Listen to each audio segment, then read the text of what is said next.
Kita lanjut bahas spoiler The Great Ruler episode 175. Oke lah, gak usah banyak memang. Kita langsung masuk aja ke pembahasan.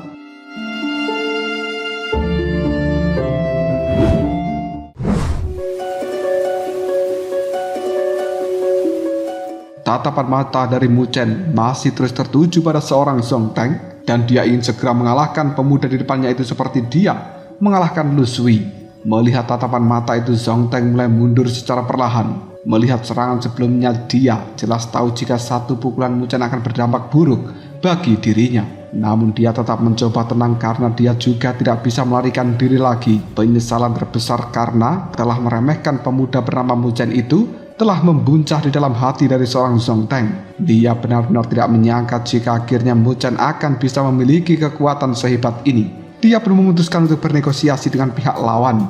Zhong Teng berjanji akan memberikan Mu Chen 1 juta cairan roh tertinggi asalkan Mu Chen mau melepaskan dirinya. Mendengarkan hal seperti ini, banyak sosok kuat lainnya juga tidak menyangka apabila Zhong Teng yang terkenal angkuh akan memilih untuk berdamai. Namun hal itu masih terlihat wajar daripada harus melawan kekuatan Mu Chen yang begitu menakutkan. Mu Chen yang melihat hal ini tidak memiliki niat untuk menyelesaikan masalah itu dengan sebuah perdamaian. Dengan sifat Zhong Teng, dirinya yakin jika pemuda ini juga tidak akan pernah belajar dari kesalahan. Zhong Teng yang melihat tatapan mata dari seorang Mu Chen paham apabila Mu Chen tidak akan pernah membiarkan dirinya lepas dengan mudah. Karena tak punya pilihan lagi, dia mulai menantang Mu Chen untuk mengalahkannya dengan satu pukulan seperti yang dilakukan terhadap Lu Sui. Jika hal itu berhasil, maka dia akan membiarkan Mu Chen mengatur hidupnya. Namun jika pemuda itu gagal, maka Mu Chen harus melepaskan seorang Zhong Teng. Mendengarkan kata-kata seperti itu, banyak tokoh menjadi terkejut. Mereka tidak menyangka apabila Zhong Teng akan seberani ini menantang Mu Chen. Dengan aura penindasan yang begitu kuat, dia mulai mengeluarkan cahaya emas dan kemudian berubah menjadi burung Raja Wali untuk keluar. Tak butuh waktu yang lama, sayap dari burung Raja Wali itu mulai mengepak hingga siap melayangkan sebuah serangan yang berupa tinju dewa untuk mengalahkan seorang Mu Chen. Mu Chen yang melihat jika cahaya serangan semakin membesar, tidak berniat untuk mundur sedikit pun. Bahkan dirinya juga tidak berniat untuk memanggil energi spiritual untuk melawan serangan yang telah datang. Mu Chen hanya akan mengandalkan tubuh fisik dengan cahaya emas dan juga simbol dari naga dan phoenix untuk melawan serangan dari burung Raja Wali Zhong Teng tersebut. Tak lama kemudian, terdengarlah sebuah suara benturan yang begitu hebat. Tubuh Mu Chen hanya bergetar sedikit tanpa terluka yang serius. Melihat keadaan seperti ini, Zhong Teng mulai menggeram dengan marah dan dia tidak menyangka jika serangan itu akan bisa ditahan oleh Mu Chen dengan begitu mudahnya hanya dengan mengandalkan tubuh fisik. Di tengah tatapan mata terkejut, sosok Mu Chen kembali maju untuk melayangkan pukulan ke arah Zhong Teng. Tinju yang mengandung cahaya emas itu pun mulai terlihat menyapu di tempat sekeliling dari seorang Zhong Teng. Hal itu membuat Zhong Teng mulai mengeluarkan energi spiritual untuk menghadapi serangan tinju dari Mu Chen yang telah datang. Pukulan demi pukulan mulai terdengar menggema karena banyaknya serangan yang Mu Chen layangkan pada kali ini. Dan setiap pukulan yang mengenai perisai yang telah dibentuk oleh Zhong Teng itu mulai membuat sosok Zhong Teng harus mundur, hingga membuat energi spiritual di dalam dirinya pun melemah. Melihat adegan seperti ini, mereka yakin jika kekuatan fisik dari seorang Mu Chen berhasil ditempa di dalam menara pemurnian tubuh kuno. Para anggota dari klan 9 Nether, yaitu Jiu Yu, Mo Fong dan juga Mo Ling, yang melihat perkembangan kekuatan dari Mu Chen jelas sangat senang. Mereka yakin jika pemuda itu telah melewati tahapan yang begitu sulit hingga mendapatkan hadiah kekuatan fisik yang luar biasa kuatnya. Jiu Yu yang melihat serangan Mu Chen kali ini juga tahu jika pemuda itu sengaja menjadikan Zhong Teng sebagai bahan untuk menguji coba kekuatan barunya. Mo Fong yang mendengarkan ucapan dari seorang Jiu Yu juga cukup setuju akan pendapat itu. Tak lama kemudian sinar cahaya emas yang begitu terang mulai nampak mengembun dari sosok Zhong Teng hingga membentuk seekor burung Raja Wali yang sangat besar. Hanya dalam hitungan detik saja, cakar Raja Wali yang nampak besar dan juga kuat mulai muncul kali ini. Hal itu membuat Zhong Teng langsung berlari menuju anggota klannya untuk membawa kabur pasukannya dari dalam tempat ini. Dengan kepakan sayap yang begitu cepat, sosok itu pun langsung terbang berlawanan arah dari tempat Mu Chen berada. Melihat adegan seperti itu, Mu Chen tidak akan pernah membiarkan Song Teng kabur dari dalam tempat ini. Dengan gerakan yang sangat cepat, dia mulai memanggil pedang bulu emas untuk mengejar lawannya itu. Dan beruntung pedang itu bisa mengejar sosok dari Song Teng hingga membuat orang tersebut terluka parah. Namun luka itu masih tidak membuat Song Teng menyerah untuk terus melarikan diri dari dalam tempat ini. Setelah sosok Song Teng berhasil pergi dari menara pemurnian tubuh kuno, keheningan langsung menyelimuti area itu dan mereka tidak menyangka jika akhirnya seorang manusia keluar sebagai pemenangnya. Karena sudah tidak ada harta yang bisa diambil, mereka pun memutuskan untuk segera pergi dari dalam tempat ini. Dan mereka yakin jika berita kehebatan Mu Chen akan segera menyebar dengan cepat ke seluruh klan yang ikut di dalam perebutan kali ini. Jika hal itu benar-benar terjadi, maka Mu Chen pasti akan menjadi target utama dari seluruh jenius yang ada di setiap klan masing-masing. Setelah banyak sosok yang pergi, Han San segera menemui Mu Chen untuk mengucapkan selamat. Dirinya jelas menghargai manusia itu setelah tahu kehebatannya. Namun dia juga memperingatkan pada Mu Chen untuk berhati-hati dengan klan Kun Fang. Karena sosok Song Teng memiliki hubungan yang cukup erat dengan klan Kun Fang yang termasuk klan binatang dewa itu.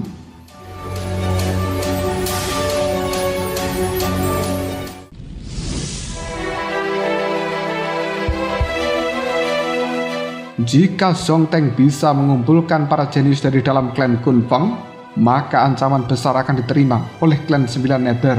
Mu Chen yang mendengarkan kata-kata dari Han San tidak merasakan takut sama sekali karena selama ada dirinya dan juga sudah melewati begitu banyak rintangan dalam hidupnya selama ini, maka Mu Chen paham bahwa masalah pasti akan selalu datang untuk memberikan ujian bagi mereka. Mendengarkan bahwa seorang Mu Chen tidak takut sama sekali, Han San mulai bernafas lega karena keberanian Mu Chen memanglah luar biasa. Dan dia pun segera bertanya kemana selanjutnya kalian akan pergi. Mu Chen mendengarkan pertanyaan ini tidak mau berbohong. Dia pun memutuskan untuk memberitahu Han San jika mereka akan segera mencari keberadaan dari burung phoenix kuno. Dengan perasaan terkejut, Han San segera bertanya apakah mereka memiliki petunjuk untuk mencari jejak itu. Mendengarkan hal ini, Jiu Yu mulai memperlihatkan wajah murung dan mulai menggelengkan kepalanya dengan pelan. Melihat reaksi seperti ini, Han San mulai mengajukan diri untuk bergabung dan membantu Jiu Yu serta anggotanya. Mendengarkan kata-kata Han San, Mu Chen jelas merasa penasaran apakah pemuda ini memiliki informasi tentang klan Phoenix kuno yang sedang mereka cari-cari. Dengan pelan Han San menjelaskan jika dirinya memang tidak memiliki petunjuk yang akurat, namun dia yakin jika burung Phoenix kuno pasti juga ada yang terkubur di makam 10.000 binatang. Mendengarkan hal seperti ini, Mu Chen jelas penasaran tempat macam apa itu.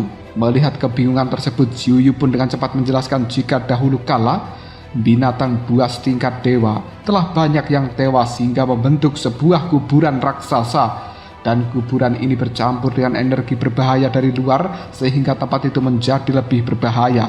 Han San dengan cepat menambahkan jika terakhir kali benua binatang ilahi ini dibuka, anggota dari klan miliknya pernah mendengar adanya teriakan burung phoenix dan juga api abadi dari makam binatang kuno itu. Mendengarkan semua penjelasan ini, Mu Chen yakin jika sosok di depannya pasti memiliki niat tersendiri. Melihat jika Mu Chen mulai ragu dengan dirinya, Han San mulai menjelaskan jika dia hanya ingin berkolaborasi untuk memasuki makam binatang kuno tersebut. Dari informasi yang telah dia dapatkan sebelumnya, di tempat itu ada seekor binatang, harta karun kuno yang senang memakan harta karun yang telah ditemui setiap jalan. Hal ini membuat tubuhnya dipenuhi dengan artefak kuno yang begitu kuat dan sulit untuk didapatkan. Mendengarkan kata-kata seperti itu, mata dari para anggota klan 9 Nether termasuk Mu Chen langsung berbinar. Mereka jelas menginginkan harta karun yang ada di dalam tubuh binatang pemakan tersebut. Han San pun menjelaskan jika bukan karena Mu Chen menunjukkan kekuatannya, mungkin dia tidak akan mengajak klan 9 Nether untuk bekerja sama. Dan dia tahu jika harta itu tidak mungkin dirinya dapatkan hanya dengan mengandalkan kekuatan klan miliknya saja. Oleh karenanya, dia ingin membentuk aliansi yang cukup kuat untuk bisa menemukan harta yang ada ini. Dari informasi yang sebelumnya telah didapatkan, ada beberapa klan kuat yang telah mendapatkan informasi ini mengenai makam binatang ilahi atau makam binatang kuno Jika hal itu benar, maka dia yakin jika kedepannya pasti klannya akan mengalami sebuah kesulitan. Muchen yang mendengarkan seluruh penjelasan dari Hansan yang cukup masuk akal akhirnya setuju untuk bekerja sama dengan dia. Hansan yang melihat tanda setuju dari Muchen mulai tersenyum puas. Tak ingin mengulur waktu lebih lama lagi, dia pun mengajak semua anggotanya dan juga anggota klan 9 Nether untuk segera berangkat menuju makam tersebut. Menurut perkiraan mereka akan segera tiba sekitar 5 hari lagi jika tidak ada hambatan. Tak butuh waktu yang lama, 8 sinar cahaya yang merupakan kelompok Hansan dan juga kelompok Muchen ini pun langsung pergi dengan kecepatan penuh meninggalkan aula kuno ini. Kepergian klan Badak Iblis dan juga klan 9 Nether langsung membuat tempat itu kembali hening seperti semula. Di sisi lain, sosok dari Zhong Teng telah mendarat di sebuah dataran yang cukup tinggi. Melihat jika kondisinya sudah cukup aman, dia pun mulai berubah kembali menjadi sosok manusianya. Gadis Liu Qing yang melihat hal ini pun langsung memperhatikan tangan dari Zhong Teng, di mana cairan merah terus mengalir keluar dengan kondisi tangan yang hampir putus. Zhong Teng yang menyadari hal ini mulai meraung dengan marah karena dia tidak terima, dan dia memutuskan untuk segera mencari klan Kun Peng agar bisa membalaskan dendamnya terhadap Muchen secepat mungkin. Mendengarkan kata-kata seperti ini, Liu Qing mulai teringat sosok dari Song King Feng. Dengan bantuannya, dia yakin jika masalah ini mungkin akan bisa diselesaikan dengan mudah. Tidak terasa waktu telah berjalan dengan begitu cepatnya. Malam hari pun tiba. Muchen dan juga yang lainnya memutuskan untuk beristirahat. Mereka tahu jika kondisi malam hari ini lebih beresiko untuk melanjutkan perjalanan, karena pada jam malam energi spiritual dari binatang yang sudah terkirim ke alam baka di dalam tempat ini akan bergejolak dengan kuat. Di tengah-tengah api unggun yang menyala, Hansan mulai membuka sebuah peta dan kemudian menjelaskan pada semua orang yang telah hadir jika sebentar lagi mereka pasti akan melewati titik perdagangan bebas. Di tempat itu akan ada banyak klan yang hadir dan juga berkumpul. Bahkan jika beruntung, mereka bisa membeli sebuah teknik ilahi yang tidak lengkap dengan harga yang cukup rendah.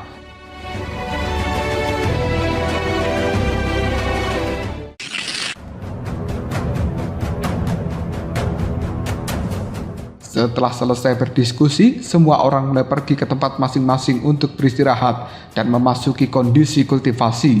Muchen pun dengan cepat memilih pergi masuk ke dalam goa yang tenang. Saat ini dia tidak ingin berkultivasi dengan energi spiritualnya, dia lebih memilih untuk menutup matanya. Saat memejamkan mata ini, Muchen mulai melihat adanya sebuah pemandangan yang begitu mengerikan di depannya. Bahkan ada sosok merah tua dengan aura yang begitu kuat, seperti dewa iblis muncul di hadapannya. Jika sosok itu memandang Muchen dengan tajam dan kemudian berkata, "Jika ingin menguasai tinju iblis pengorbanan, maka korbankan dirimu dan jadilah iblis." Dan yang berkata di dalam benak dari seorang Muchen itu adalah Raja Perang Merah. Setelah kata-kata itu muncul di dalam benaknya, aura pembantaian yang tidak terbatas mulai menyerbu pikiran dari seorang Muchen. Bahkan pemuda itu seakan-akan dipaksa untuk memiliki aura berbau cairan merah yang amis dengan mata yang sudah memerah. Menyadari hal seperti ini, Muchen dengan tegas mulai membuka matanya untuk menghentikan pikirannya itu.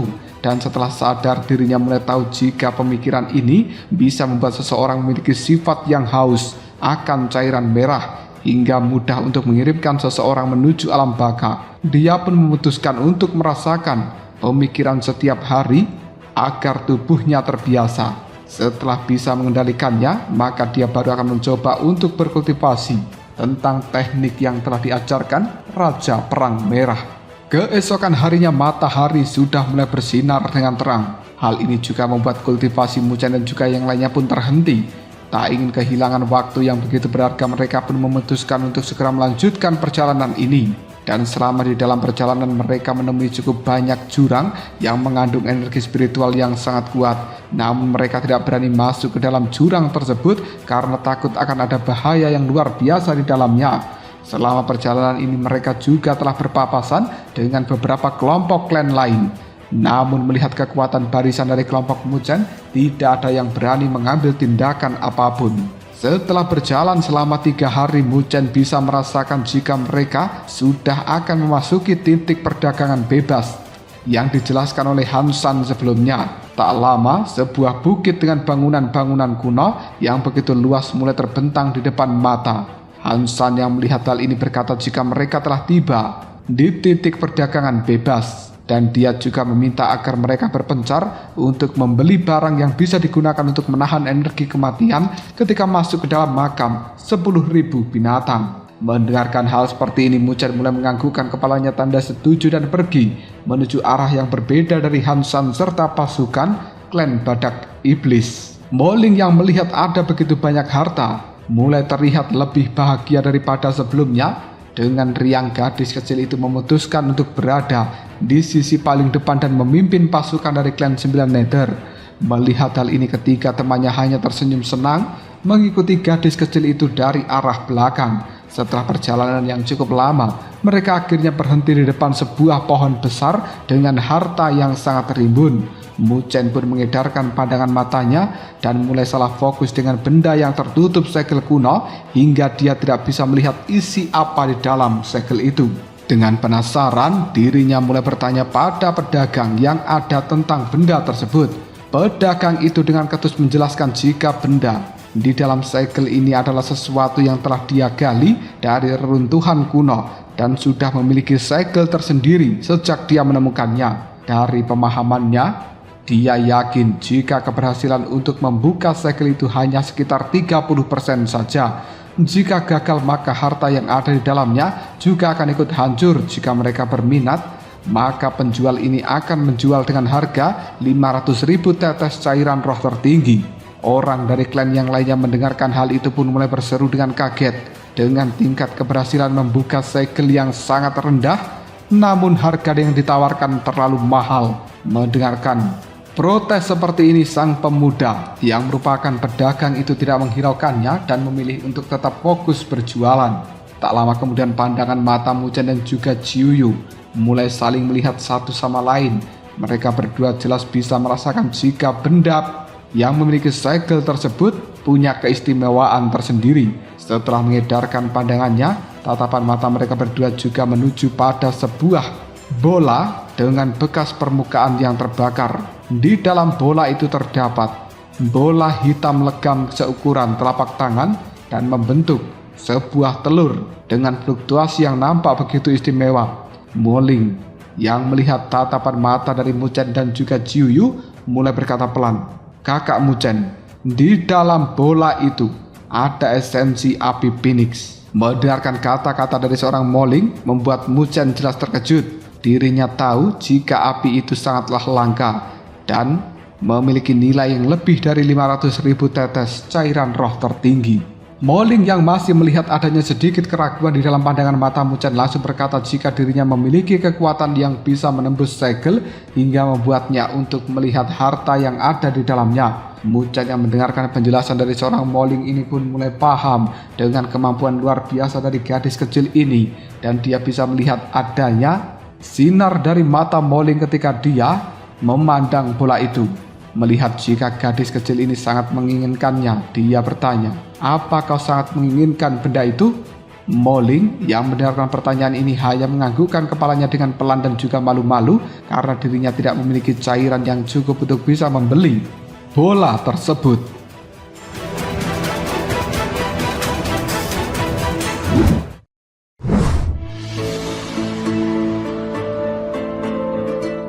Muchen yang merasa berhutang budi dengan kesempatan yang telah didapatkan untuk masuk ke dalam menara pemurnian tubuh kuno pada saat itu, kali ini dia pun memutuskan untuk membelikan Moling kecil bola kristal api Phoenix sebagai hadiah. Setelah berhasil membeli benda tersebut, Muchen pun memutuskan untuk merasakan segel yang telah membungkusnya, dan dirinya mulai tahu jika segel itu perlu dibuka dengan sebuah metode khusus agar isi yang berada di dalamnya tetap utuh. Bahkan dirinya merasakan jika segel itu terbentuk dari cairan merah binatang super ilahi sehingga cukup sulit untuk dibuka dengan paksa. Dengan penasaran, Moling segera bertanya pada Muchen, "Apakah kau bisa membukanya atau tidak?" Meskipun sedikit ragu, namun jika tidak mencoba maka tidak akan ada yang tahu segel itu bisa dibuka atau tidak. Melihat adanya upaya dari pemuda yang baru saja membeli bola itu, Banyak tatapan mata langsung mengarah padanya. Mereka jelas ingin tahu seberapa beruntungnya pemuda bernama Muchen. Di bawah tatapan mata dari banyak orang, Muchen mulai membentuk sebuah segel di telapak tangannya yang kemudian menyelimuti bola kristal batu hitam. Formasi segel ini tidak memiliki kemampuan untuk menyerang, namun bisa membuat energi Muchen menerobos masuk ke dalam bola kristal batu hitam secara perlahan. Tak lama kemudian simbol-simbol naga dan juga Phoenix mulai bergetar pelan hingga membuat cahaya ungu keemasan mulai menerobos ke dalam. Ketika cahaya ini menyatu dengan segel yang ada, perasaan terkikis mulai bisa Muchen rasakan meskipun hal itu cukup halus. Orang-orang yang melihat apabila Muchen hanya terdiam sambil memandang bola kristal hitam mulai menganggap jika Muchen sangatlah bodoh karena tidak bisa mengambil tindakan apapun. Tak lama kemudian, kerak! Sebuah retakan kecil mulai menjalar di sekitar bola kristal hitam. Melihat adegan seperti ini, Muchen memutuskan untuk meledakkan energi spiritual yang ada di dalamnya. Hal ini pun berhasil membuat kristal batu hitam yang membungkus api Phoenix itu pun hancur berkeping-keping. Di bawah tatapan mata dari banyak orang, telapak tangan Muchen mulai memperlihatkan adanya esensi api Phoenix yang terlihat cukup mengerikan. Hal ini jelas mengundang tanda tanya besar karena metode yang Muchen gunakan tidak menggemparkan tempat itu. Dengan perasaan bahagia, Muchen segera menyerahkan esensi dari api Phoenix yang baru saja dia dapatkan pada seorang Moling. Sebelum gadis itu bisa menggapainya, sebuah pecutan mulai terlihat ingin mengenai esensi yang ada. Bahkan suara dari pecutan cambuk itu terdengar tidak main-main, yang kemudian diiringi dengan suara dari perempuan yang menggema. Serahkan esensi itu pada diriku dan aku akan membelinya dengan harga 600.000 tetes cairan roh tertinggi.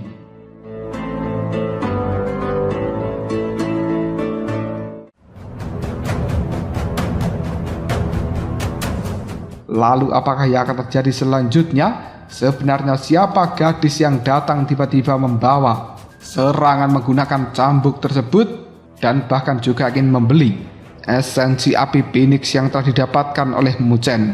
Jika kalian penasaran, tunggu aja jawabannya di next video. Ngobrol Shop.